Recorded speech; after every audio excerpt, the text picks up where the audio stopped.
Before the jokes, before the romances, before Central Perk even feels like home, there is one silent character shaping almost every moment in Friends: Monica's apartment. It isn't just big, it's unreal. High ceilings, wide open space, a balcony, and a location planted straight in the heart of Manhattan. Even today, a place like that would cost a fortune. In the 1990s, for someone bouncing between chef jobs and another friend just learning how to work, it borders on fantasy. The show offers a quiet explanation early on. The apartment belonged to Monica's grandmother. It's rent-controlled. That means the rent is locked far below market value. But then the series quietly makes it even stranger. Monica isn't technically supposed to be there anymore. Her grandmother moved out. Monica stayed, which means the group's emotional headquarters exists in a legal gray zone that could collapse at any time. That detail transforms the apartment into something fragile. It's not just a hangout spot. It's the engine of their social lives. It's where breakups are processed, jobs are lost, friendships are tested, and holidays happen. Every open-door moment depends on that one protected space. So the real mystery isn't how Monica affords the apartment. It's how much of their world rests on something they were never meant to keep. What exactly happened in Phoebe's dark past? Phoebe Buffay floats through Friends like a joke. She sings strange songs. She believes in spirits. She smiles through moments that should make people uncomfortable. But every once in a while, she casually drops a sentence that feels like it belongs to a completely different show. And the room goes quiet. She talks about living on the streets, about mugging people, about a man who stabbed a cop, about a time she set a fire just to stay warm, about finding her mother's body after suicide. None of these moments are framed as big, dramatic reveals. They're tossed out between punchlines, as if they're nothing. But when you stack them together, Phoebe's backstory becomes one of the darkest ever given to a sitcom character. She grew up without stability, without parents, without protection. Her childhood wasn't awkward or unlucky. It was dangerous. She learned to fight, to steal, to survive. That explains something important about adult Phoebe. She isn't weird because she's clueless. She's weird because she rebuilt herself. The optimism, the spirituality, the music, the oddness. It all feels like armor. Phoebe didn't drift into eccentricity. She escaped into it. That's why she can move between sweetness and menace so easily. One moment she's comforting a friend. The next she's threatening someone without blinking. The show plays it for laughs, but the mystery under it never goes away. Phoebe isn't the group's comic relief. She's the survivor who learned to smile so the past wouldn't catch up. Before we move on, I'd like to ask you a small favor. If you're enjoying this content so far, please take a second to like this video and subscribe to the channel. Over 98% of you watch these videos without subscribing.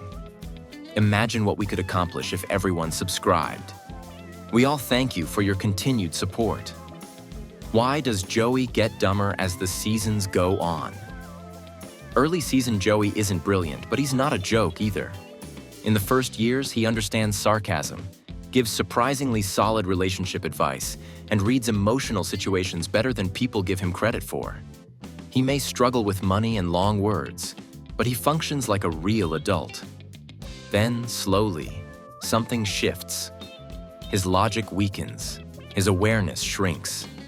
By the later seasons, Joey is confused by basic concepts, fooled easily, and sometimes written as if he barely understands the world around him. This isn't just flanderization for cheap laughs. It reflects how the group begins to use Joey. Over time, he stops being a struggling actor and becomes a safe emotional space. When problems get heavy, Joey stays light. When stories get complicated, Joey stays simple. His growing stupidity isn't about realism. It's about protection. He becomes the character who can never truly threaten the tone of the show. There's also something sad under the comedy. As everyone else evolves into marriages, careers, and long-term choices, Joey remains frozen. No growth, no lasting progress. His innocence turns into isolation. The jokes make it seem fun, but the pattern is clear. The smarter Joey might have demanded change. The dumber Joey can stay forever. So, Joey doesn't get written dumber by accident. He gets written safer, simpler, and easier to leave behind when the others move on. Why do Ross and Rachel break up so easily? Every time Ross and Rachel get close to stability, something small explodes into something fatal. A job, a coworker, a joke, a misunderstanding. Over and over, their relationship resets like it's allergic to peace. On the surface, the show frames this as bad timing and bad communication. But when you step back, a different pattern appears. Ross and Rachel don't break up because they don't love each other. They break up because they don't know how to exist without chaos.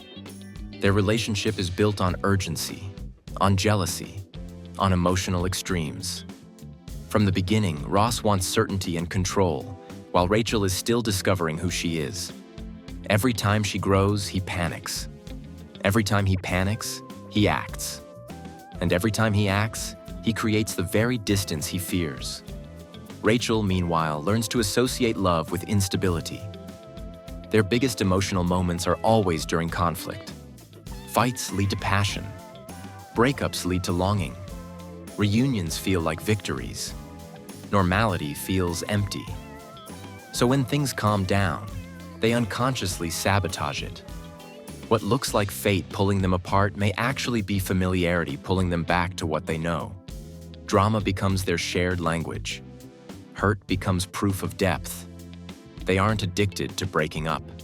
They're addicted to the emotional high that only breaking up gives them.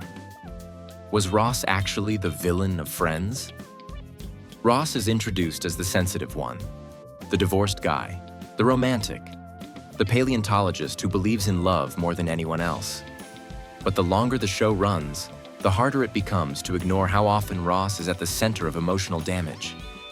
Jealousy, control, guilt, and manipulation quietly follow him from relationship to relationship, dressed up as insecurity. Ross doesn't just fear abandonment.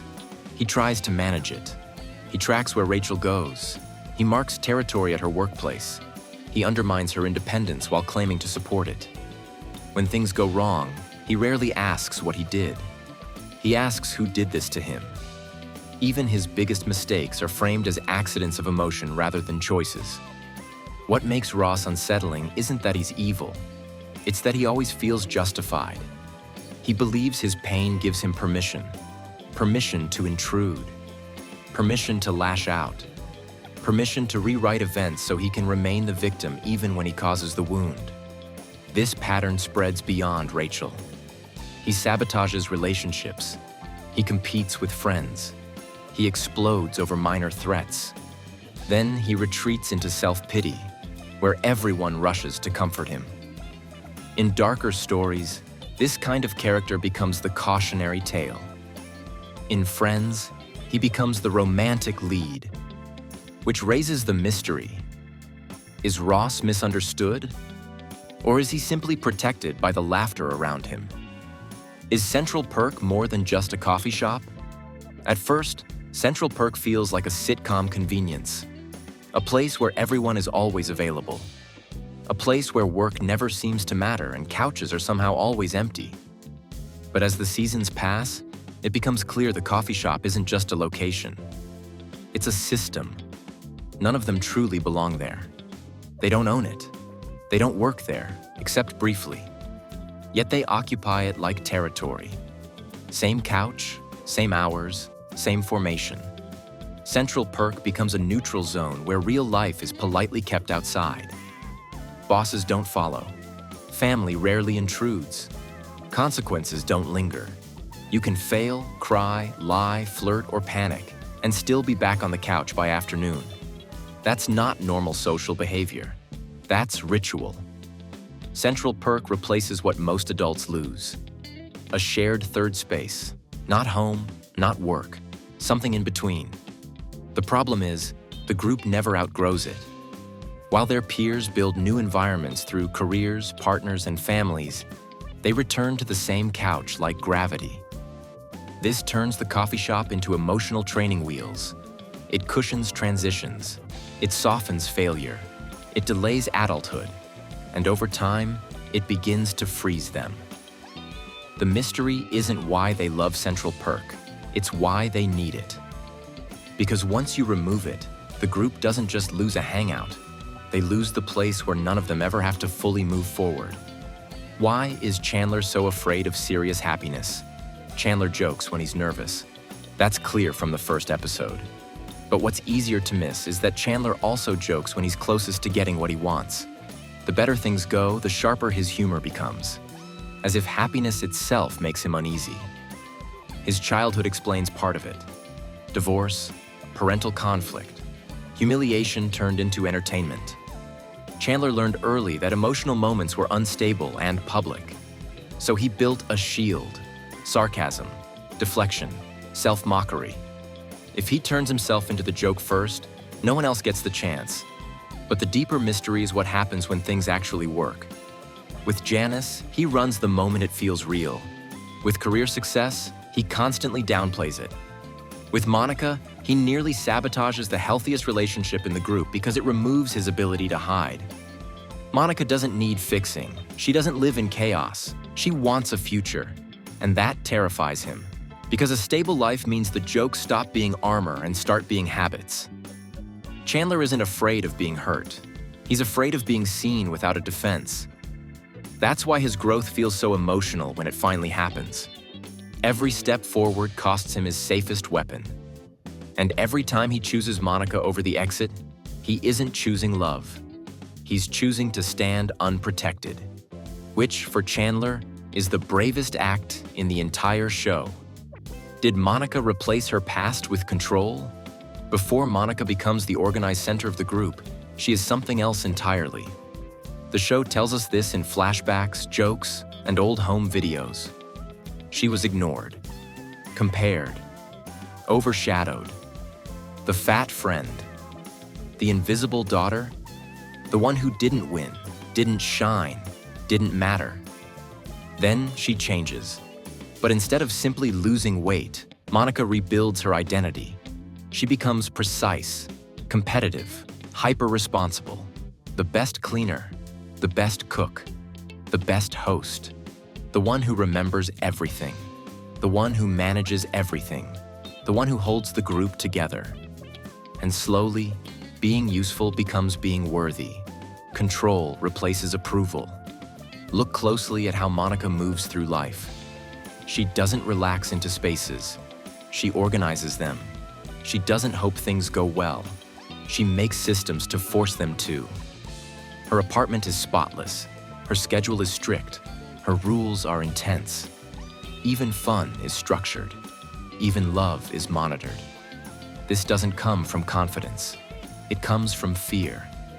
Fear of slipping back into the version of herself no one took seriously. Fear of becoming invisible again. Control gives her permanence. It gives her proof. That's why mess bothers her. That's why chaos scares her. That's why she hosts. That's why she feeds. That's why she fixes. If everything runs through Monica, Monica can't be removed. So the mystery isn't why she's intense. It's what happens to Monica when there's nothing left to manage. Because that's the version of herself she never learned how to be. Why does no one ever call out Phoebe? Phoebe regularly crosses lines that would fracture most friendships. She lies casually. She manipulates situations. She delivers brutal honesty without warning. She admits to crimes. She insults people's deepest insecurities and walks away smiling. Yet within the group, she's rarely challenged. When she is, it's brief, gentle, almost apologetic.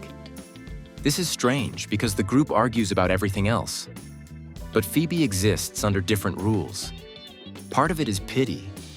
They all know her story. Dead parents, the streets, hunger, violence, trauma. Her darkness is wrapped in a soft voice and a guitar, but they understand it's real. So they protect her, they excuse her, they lower expectations. And once you do that long enough, accountability disappears. Another part is unpredictability. Phoebe doesn't argue like the others. She doesn't escalate. She disconnects. She changes emotional temperature instantly. That makes confrontation feel useless. You can't debate someone who isn't trying to be understood. So instead, they orbit her. The group unconsciously assigns Phoebe a role, the untouchable one, the wild card, the spiritual outsider. That role frees her from normal social contracts. She can say what others can't, do what others won't, and walk away without repair. That's funny on screen, but emotionally, it isolates her. Because if no one ever challenges you, no one ever truly meets you either. Phoebe stays loved, but distant, accepted, but unexplored, which makes her not just the strangest friend, but the loneliest one. What happened to all the missing Friends characters? People drift in and out of Friends like they were never there. Serious partners vanish. Family members disappear. Big emotional connections quietly dissolve between seasons. A girlfriend who mattered deeply one year is gone the next, barely mentioned. A sibling who shook the group's dynamic fades into the background. Entire storylines evaporate without consequences. At first, this feels like sitcom convenience. Actors leave, plots shift, jokes move on. But within the world of the show, it creates a strange emotional pattern. The group absorbs people. And then, when those people no longer serve the group's rhythm, they vanish. Not with closure, with silence. No long grieving, no awkward follow-ups, no lingering presence. It's as if the group has gravity. Relationships are allowed as long as they orbit the six. The moment someone pulls a member away, reality intervenes. Jobs transfer, engagements fail, long-distance love collapses. Characters exit the frame and the couch remains. This turns the series into something quietly unsettling. The world exists, but only temporarily. People are guests. The group is permanent.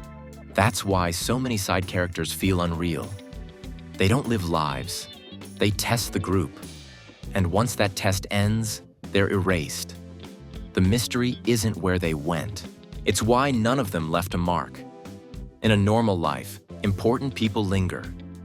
In Friends, only the six are allowed to be real. Everyone else is just passing through their universe. Why does time feel so strange in Friends? Years pass in Friends. Jobs change. Relationships rise and collapse. Babies are born. Weddings happen. Yet emotionally, the group feels oddly untouched by time. They age physically, but psychologically, they hover in the same place. Same couch, same jokes, same conflicts, same emotional loops. This creates a strange sensation. The show moves forward, but the characters don't move with it.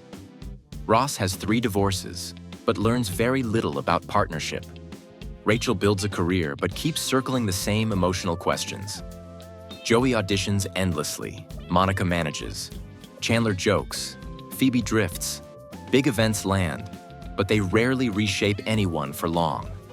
That's because Friends treats time like scenery, not pressure. In real life, time closes doors.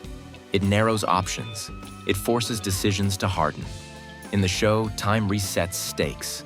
Every season becomes another version of almost. Almost married, almost settled, almost separated, almost moved on. This keeps the emotional playground open. It also quietly traps them. The group never truly confronts endings. They postpone them. Even when someone leaves, it's framed as temporary. Even the finale feels like a pause more than a conclusion. That's why the show feels comforting and unsettling. It offers a fantasy where adulthood never fully arrives, where consequences soften, where the clock moves, but the heart stays safe. The mystery of Friends isn't how long it ran. It's how gently it refused to let time actually matter. Was the group actually unhealthy for each other? The group calls itself a family. And families can be loving, loyal, and supportive. But they can also become closed systems. And when you look closely, the 6 friends don't just support each other. They replace everything else. Romantic partners are temporary. Careers are flexible. New friendships rarely survive. Almost every major life choice is filtered through the group first. Approval matters. Distance feels like betrayal. Independence is often treated like abandonment. That's not just closeness. That's dependency. They solve each other's problems, but they also prevent each other from fully confronting them. Ross's jealousy is comforted more than challenged. Joey's stagnation is joked about rather than questioned. Monica's control is accommodated. Phoebe's instability is excused. Chandler's fear is softened. Rachel's indecision is buffered. The group absorbs discomfort so no one has to carry it alone. That feels loving. But it also delays growth. Real adulthood usually forces painful separations. New priorities, new circles, new identities. The group resists that. Anyone who pulls too far away is pulled back. Anyone who changes too much is recentered. Which raises the uncomfortable mystery. Did the group help them survive New York? Or did it quietly keep them from outgrowing each other? Because the closer the circle becomes, the harder it is for anything new to enter. And the harder it becomes for anyone to leave. Did Friends slowly turn into a fantasy world? In the early seasons, Friends still feels connected to a recognizable reality. Money is tight. Jobs are unstable. Breakups hurt. Apartments feel temporary. The city feels big. Over time, that texture fades. Consequences soften. Spaces expand. Problems reset faster. The world begins to bend around the group instead of pushing back against them. The apartments get larger. Time becomes flexible. Careers accelerate without friction. Emotional disasters resolve within episodes. Even New York itself stops feeling dangerous, crowded, or competitive. It becomes a backdrop, a postcard. This shift turns the show into something closer to a comfort dimension. A place where adulthood happens without erosion, where friendship never thins, where proximity never strains, where the six remain emotionally available to each other no matter what else changes. That's not realism. That's design. The series gradually removes the sharp edges of life so the group can exist without threat. Breakups don't exile anyone. Jobs don't relocate people permanently. Money doesn't force compromise. Aging doesn't fracture dynamics. The world is tuned to preserve the circle. That's why the show feels safer as it goes on. And also, why it feels less real. It stops asking whether this life can exist, and starts insisting that it must. The mystery isn't when the fantasy began. It's how gently the show convinced us it had always been this way. Is the ending of Friends actually sad? The final episode of Friends is remembered as warm. Keys on the counter. One last walk through the empty apartment. A joke about coffee. Smiles through tears. It's framed as closure, as growth, as a group finally stepping into the next phase of life. But look closer, and the ending carries a quieter emotion. For 10 seasons, the show builds one idea above all others: togetherness. Shared space, shared time, shared identity. The apartment isn't just a location. It's a symbol of a life where no one is ever really alone. When the door finally closes, that symbol dies. Rachel chooses love over Paris. Monica and Chandler leave the city. Phoebe is married. Joey is suddenly without his people. Ross and Rachel finally stop running. These are all happy outcomes. But they also mean the one thing that defined the show can no longer exist. The group, as a unit, is over. And what replaces it isn't shown. We don't see Joey's mornings without a full apartment. We don't see the empty couch. We don't see Central Perk without the ritual. We don't see the slow thinning of contact that real adulthood brings. The show ends before those truths arrive. That's why the finale feels gentle. And why it's quietly devastating. Because it freezes the goodbye at its softest point. It lets us leave before absence becomes real. And sometimes, that makes the ending not happy, just carefully unfinished. Why do all of them avoid life outside the group? Watch how often opportunities appear in Friends. New jobs, new cities, new partners, new circles. Almost every one of them carries the potential to pull someone away from the group. And almost every one of them fails. Rachel almost goes to Paris. Ross almost builds a life that doesn't revolve around the others. Monica and Chandler almost relocate into a different social orbit. Phoebe almost drifts into a separate emotional world. Joey almost leaves with his career. Almost. Something always pulls them back. Sometimes it's framed as romance. Sometimes as loyalty. Sometimes as timing. But the pattern is consistent. Life outside the group is treated like danger. It's temporary. It's suspicious. It either collapses or is sacrificed. This suggests the group isn't just a comfort. It's an identity. To leave it isn't to move. It's to vanish. Inside the group, they are understood without explanation. Their histories are known. Their flaws are absorbed. Their pasts are forgiven daily. Outside the group, they would have to renegotiate who they are. And that's harder than staying. So they don't just choose each other. They choose the version of themselves that only exists here. Which makes the final mystery not about friendship, but about fear. Because sometimes people don't stay close because they love the circle. They stay because the world beyond it demands change. The mysteries of Friends aren't about logic, they're about comfort. And that's why we keep going back to it. If you enjoyed watching, don't forget to hit that like and subscribe button and drop us a note in the comments letting us know what you want to see us do next.